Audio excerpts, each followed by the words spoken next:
Time for our weekly conversation with Josh Pate, brought to you by Academy Sports and Outdoors. They carry a wide selection of the best brands, including Easton, Rawlings, and Wilson.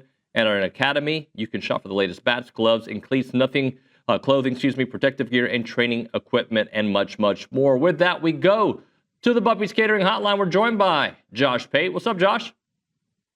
David, do you feel like the magic's gone a little bit because we're not in studio anymore? We're having to do this thing several states apart. Do you feel like the magic's gone a little bit? Well, actually, I think if you're here, that means Billy comes. And it's a completely different kind of magic, right? There's like different types of magic. You've got the fitness industry magic and the college football minds. Yeah, so if you were here we just, it's just two dudes talking. But yeah, you in studio's much better. So maybe you need to build a Pate studio in our offices. That's what I'm thinking. Did you feel like when I came in last week and we lured Billy Lucci out of wherever he had been, did you feel a little bit like that was the feds sort of coaxing either a witness or a suspect out? Because it felt eerily similar to a lot of the episodes of The Blacklist I used to watch, where you show up and then you keep watching, and there he is. 3 minutes late, but there he is. It's kind of like when Chris Hansen shows up on Dateline NBC, like he shows up into the kitchen like, hey, so what are you doing here? That's exactly what it felt like with Billy yesterday. To Catch a Lucci. That's the name of that show. To Catch a Lucci. How was your interview with Coach Elko? I saw it. Just what were your big takeaways? Oh yeah, we hadn't spoken since then. It was good. It was really good. He was really he was open and brutally honest, which you guys know he is. I think Coach is he's the kind of guy who, if you ask him some things, he'll just shoot straight with you. Now, the point is, you're going to have to be the one to ask him, because I don't take him as someone who's going to run around trying to throw 37 different excuses out in the national media or even the local media. But, if there's a reality about a situation, it's a reality. So, like, I've always been fascinated, at least recently, which you and I've talked about actually, is the recruiting rankings on average last 10 years for Texas A&M, and then the NFL draft output the lst 10 or so years. And I asked him about that, and he didn't duck it. He didn't look down at a PR1 sheet to try and answer it in a sanitized way. He just shot straight about it, which I respect. He shot straight about, their defensive struggles towards the end of last year, and also just what it's like trying to not rebuild a program from scratch, but untangle a whole lot of knots, so to speak, which I think is a misconception. I brought that up with him. I think sometimes, in fact, a lot of times, when a new head coach takes over a job, normally it's because the guy before him got fired, which was the case here. So the fan's mind sometimes thinks of that as, all right, as soon as that guy got fired, everything got wiped clean.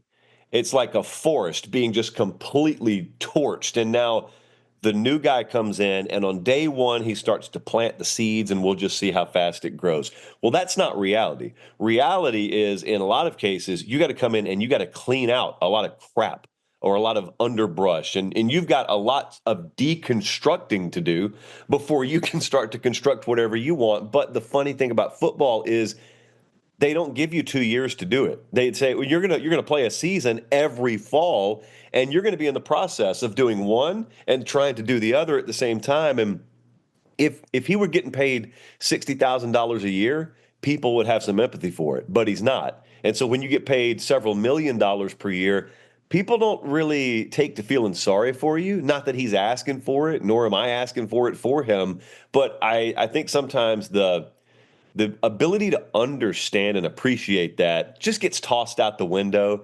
And logically, that's never made sense to me. Realistically, I get why it's that way. So it was really good, man. We sat there and talked with him for a while after it ended. And it is one thing to listen to him as opposed to some other coaches out there about their approach taking over a program during the portal era. Because a lot of guys handle their business really scared of the portal, sort of the portal monster in the room, and he doesn't and didn't, and now he won't. If he didn't do it in year one, he won't do it at any point moving forward, because year one's when you're the most prone to doing that, because you're scared half your roster is going to leave and you can't field a team in the fall. So on a number of fronts, I thought it was very eye-opening, and not just for an A&M fan. If you're a Washington fan watching that, if you're a USC fan watching that, I thought it would be fascinating. Josh, I have empathy oftentimes for situations that I'm close to, right? So during the Jimbo run, I could justify reasons it wasn't working. I still think Jimbo could have worked here, for the record. I'm in the minority. I think it could have worked. It didn't work. Some of it's because of timing with the transfer portal and everything that happened. But I look at it as like, man, but every year his quarterback got hurt. You can't win in college football if every year you're on your second string quarterback. And I think that about everybody, right? Saban would have struggled if every year he was on his second string quarterback. That being said, it's a results business. Connor Wigman, I could have made arguments about why he should have worked last year. You know, if Connor would have been healthy from the beginning, if he had more of the offseason to get his mind right and his arm right and his body right and everything that he was dealing with, it could have worked. It may work at Houston. I find myself oftentimes in the middle of the storm, I don't want to say justifying, but understanding. But at the end of the day, if you don't do it, it doesn't matter the reasons why. In college football, you've got a 2 or 3 year window to prove it to your fan base that you can get it done. You are describing Scott Frost at Nebraska for me, of being what I call within the realm of explainability. That guy was losing one possession games every week. Yeah. And so every week, I am a realm of explainability guy, which is what you're describing there. And I am looking and I'm saying, everyone's just trashing Scott Frost because they just lost 23-20 again. And yet if I'm going to accept that he coached this team and prepared this team well enough to be in position to line up for the game-tying field goal in the fourth quarter, I can't believe or can't imagine that he coached the kicker to shank it wide left. Like, is that really what makes the difference to me between a bad coach and a good coach? Well, the problem is in one game, no, that's not what makes the difference. But when you stack, and it keeps going against you. And then there's the other school of thought, which you never think about in the moment. And that school of thought is, hey, you know, that there could have been a scenario where Scott Frost coached that team well enough for him to be up 34-23, and it's irrelevant. So, like, you're just assuming as the baseline every game has to be close. Well, they don't all have to be close. So with Jimbo, you could take different circumstances, but apply the same logic. And I do agree with you. Like, if we think about this as mathematicians and we just remove all the humans and all the emotion from it, and we say, let's keep Jimbo at A&M, let the future play out as it will have played out. Let's simulate 100 seasons in College Station. Does he win the conference eventually? Yeah, probably. Yep. Does he make the playoff? And yeah, he does several times. Maybe even wins a title. I don't know. But is it good enough? Like, was the average output good enough? And the answer, I think most would agree, I think you would agree, was no, it wasn't. It wasn't good enough. And I feel like with Elko, it is going to be good enough because I love process, and he seems to be process driven. He is about accountability, and I love that. How important, and not just for Coach Elko, for any regime, is year 2 to what a coach is trying to build? Because year 1, I think you have grace for most programs. Year 2, like you're looking at year 2 as a building block for year 3, but it better feel like the trajectory, the arrow's pointing up. Yeah, it's also a little different. I used to always think of year 2 as the year where you really start to see it. Whatever that program is, you start to see it. It's always been transition based in year 1, no matter what the era, when you take over a program, especially if your predecessor got fired. In this era, I talked with Elko last week a lot about Kalen DeBoer because they both took over programs at the same time. Now, DeBoer's taking over for a guy who steps away and retires. Elko's taking over for Jimbo, but kind of the same things in play there, in a sense that in year 1, in this particular era, you're dealing with something no one's ever had to deal with before in the history of coaching this sport. And that is knowing that after your first spring practice, after your first winter conditioning session and your first spring practice, there's an exit door, penalty-free, that your entire roster could walk out of. And so it could happen, it couldn't happen, and you're in limbo and whatnot. Well, the point is in year 2, they've had 3 exit doors your roster has had 3 exit doors they could have hit on you. So by year 2, everyone on the team actually wants to be on the team and wants to play for you. Not to mention you start to infuse your freshman class, but more importantly, you start to infuse your first sprinkling of portal guys. You have either confirmed or shot down the notion that you hired the right staff right out of the gate. You've gotten a good lay of the land. You've in his case already knew his opponents, but you've gotten a good feel for how the league reacts to you, how you react to the league. So yeah, in a lot of ways, the year 2 elements they overlap era to era, but I just think the portal thing's so unique because it used to just be that your roster is going to be your roster. You can't assume that anymore. Now, year 2, moving on, your roster actually is your roster. I'm going to ask you a question that I got from you tweeted for your mailbag, and a question that I read. I was like, you know what? That's a good question. I don't know who wrote it. I should have written it down, but it says here: does it make sense to have a penalty/payment system for when players transfer from a new team to the old team? Kind of borrowing what we see in European soccer, right? Like sometimes you can just pay to get a player to leave his contract early. Do you believe in that kind of thing where a smaller school, University of North Texas, gets some kind of kickback or some kind of payment from an Oklahoma because they lost their starting quarterback who goes to Oklahoma? Yes, wholeheartedly believe in that. Don't know how realistic it is. I've talked to a bunch of coaches about that. It will not shock you to learn every G5 coach is for that. I was surprised to see that a lot of the P4 coaches were for it, and they'd be the ones paying the money in many cases. But what I found is a lot of those guys hate doing that. They do it because they have to, because it's, kill or be killed, basically. Right. But a lot of those Power 4 coaches, they look and they say, well, first off, most of us were G5 coaches at one point. Most of us have worked at that level, and you're just a victim of circumstance at that point. And if I'm the head, I'm just going to make up stuff, but if I'm the head coach at Tennessee and I've got glaring deficiencies on the left side of my offensive line, and Middle Tennessee State happened to have done a great job of taking some overlooked 2-star guys and putting 4 years into them in their program and developing them, and they're both really good players.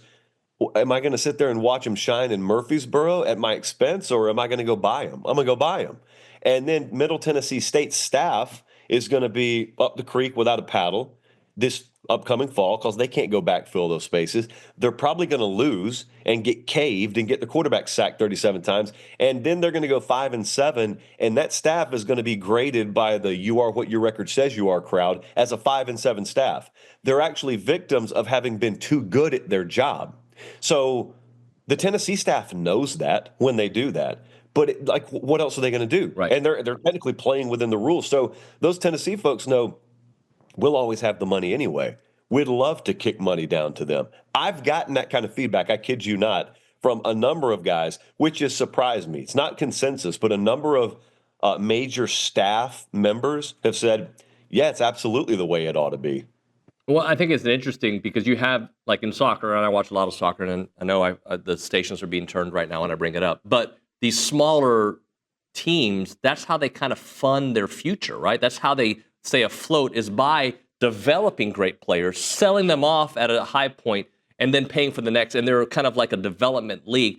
But I think that in that scenario, Josh, it can still work for, a big brand to pay another big brand, right? Like Miami loses a quarterback to USC, they still got to pay, right? So it's not just the smaller, but the smaller one definitely makes the most money from it.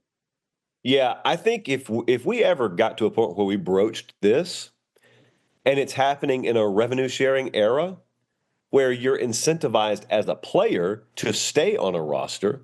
If I know I'm playing at Texas A&M and I get a certain amount as a freshman, but if I'm still there as a junior, I get an elevated amount because I stayed here 3 years. If you combine those two concepts, think about what that does for roster continuity. Mm-hmm. If you know you got to pay money to go get a guy from somewhere else, plus the guys already on your roster or on their roster know I'm going to make more money the longer I stay here.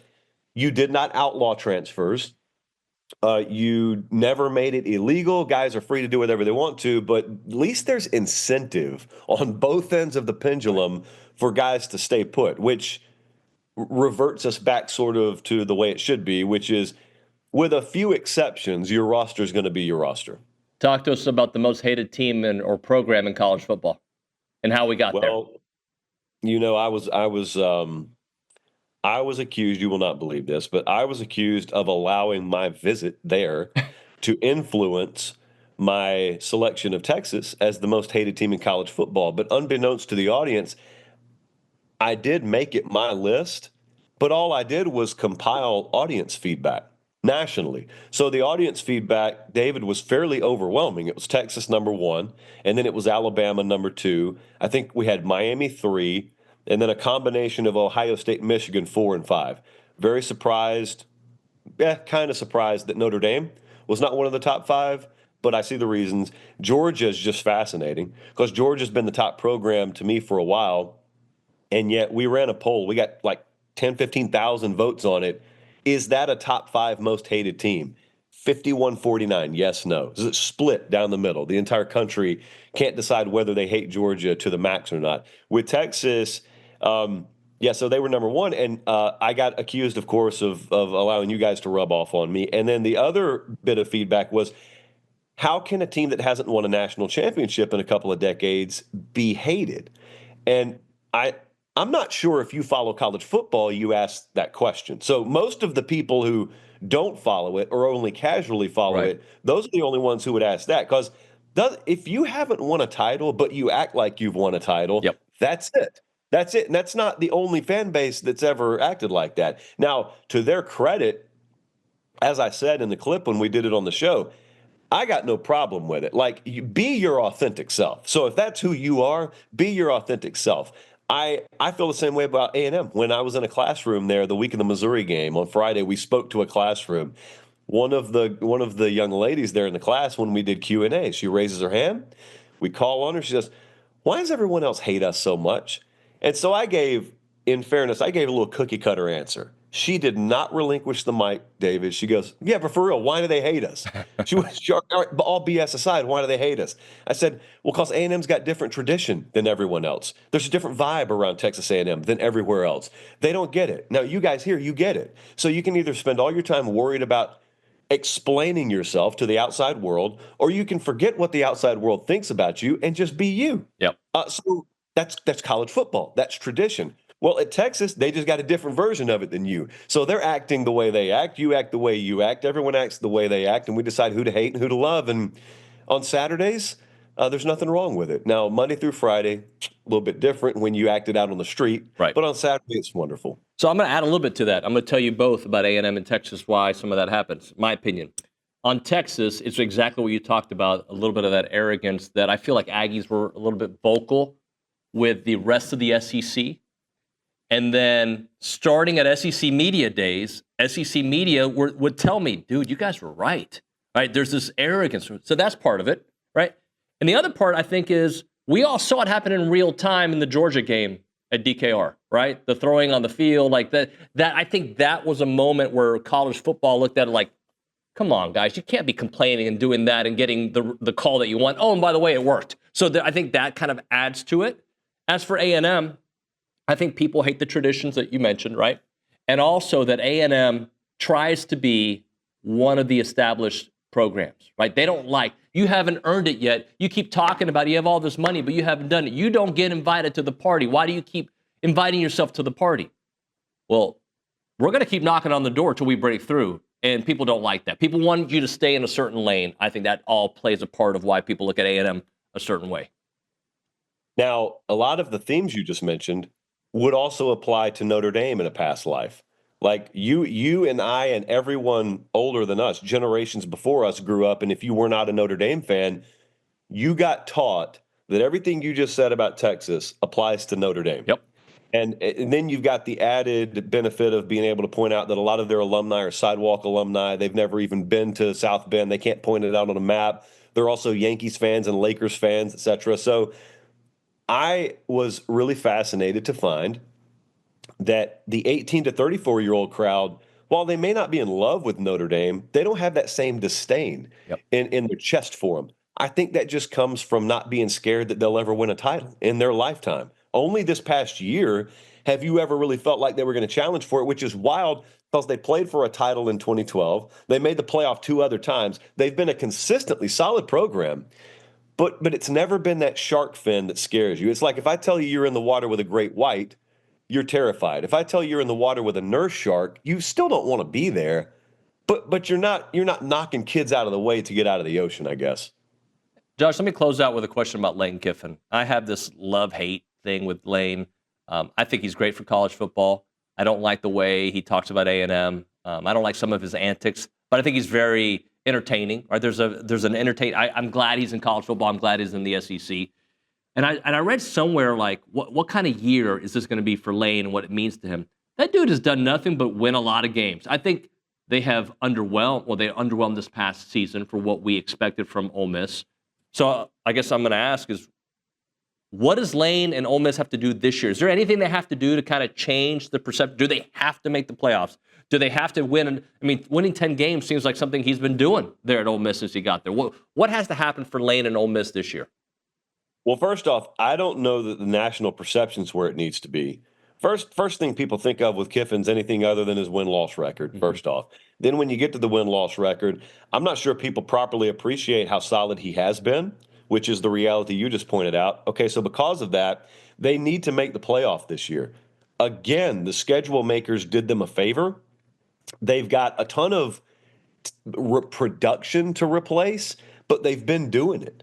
I know you shouldn't just take that for granted, but they've been doing it. They're extremely excited about Austin Simmons, quarterback there. I mean, they're not trying to hype him up to where it could go bust, but internally, I'm telling you, they think he's the real deal. I rarely see a guy not pan out at that position under Kiffin. I also think just that Kentucky loss at home last year still reverberates. It's what everyone thinks about when they talk about Ole Miss. It's what they think about there. I think, if anything, if you believe on drawing positives from negatives, that needs to be as much fuel as any doubter out there or any preseason ranking. The fact that Kentucky came in there and, as it turns out, ripped a playoff spot out of your arms because of the losses that were to come later down the road, that ought to have them, I mean, with tension in their shoulders all year. That ought to have them ready to leave no doubt all year. Now, does that program have that attitude? That's what you got to find out. That's why we play the games. Josh, great stuff, man. Thanks very much. We'll talk to you next week. Appreciate it, Dave. See you, man. Josh Pate here on TexAgs Live. Thanks to our friends at Academy Sports and Outdoors.